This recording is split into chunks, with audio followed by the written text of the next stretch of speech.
So it's been about a week since the Charlie Kirk assassination. And while for the first several days, you know, the right has been obviously vocal and upset. There was no violence, no right-wing extremism, anything like that. But now we've finally gotten to the point to where we are starting to see pockets, small eruptions of violence across the country.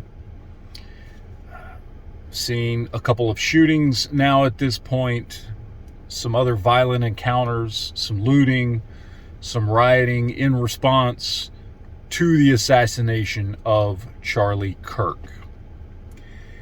And this is what a lot of people on the left were saying for quite a while, is that it is the right wing that is more violent. And it's starting to look like that might actually be the case. No, it's not. No, none of that has happened. Absolutely fucking none of it. Isn't that interesting? So whether you want to go to BLM riots, going back to riots after George Floyd, Antifa riots, the Chad, the guy getting shot dead in the chest in the middle of an Antifa, looting and riot spree, things going back to when Michael Brown tried to steal a cop's gun. I mean, just over and over and over again, the Summer of Love, the attack on the church close to the White House, multiple times, seemingly at least once a month, going back to 2017, we've seen some sort of violent, riotous, looting incident happen from some left-wing group or another. Yet a very, very public assassination of a very well-loved right-wing thought leader, and other than people being vocal, no violence has happened. No riots, no looting, nothing. It's interesting, isn't it? It's pretty goddamn interesting. It's almost like all the stuff that people have been saying for quite a while now, that the left wing has a higher propensity for violence than the right wing, is actually true.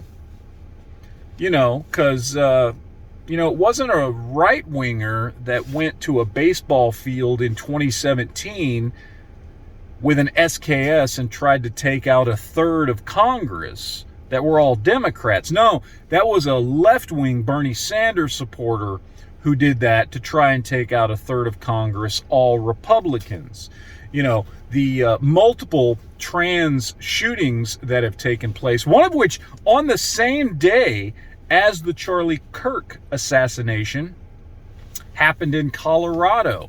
And then, of course, the one a couple of weeks ago, and then the one at the Catholic school last year, or might have been the year before. I don't know. I'm kind of losing track at this point. And it really just digs in to what I have said in previous videos. Okay? The left is really good at gathering under its umbrella groups of childless, violent degenerates. That's where it makes its money. That's where it gets its support, its power base from.